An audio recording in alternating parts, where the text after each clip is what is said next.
Doctor, you have been working in Bangalore's hospital, and what is the exact difference you see between patients who have took their first or second jab and patients who have not took any vaccination at all and directly come to the hospital? So, what is the difference between their reports that you actually see in hospitals? Yeah. So what we've been seeing so far is vaccinations are near 100% effective as per a lot of studies. Obviously, there's no vaccine which is 100% effective, which means to say that if you get a vaccine, there's no 100% guarantee that you will be prevented. But there's a very good chance that 90 or even 95% of the patients who had both doses, again, you have to have both two doses of the vaccine to achieve better efficacy. But then again, there are always exceptions. We have seen patients who have had the disease after first dose, after the second dose also, but the proportion is so significantly low that we definitely recommend that you have to get a vaccination.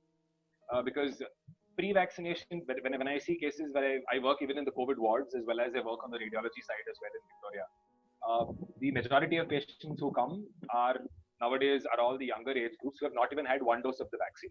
There are chances where few people have got the vaccine after the first dose or even after having second dose. Now, how do I tell you the difference between the two?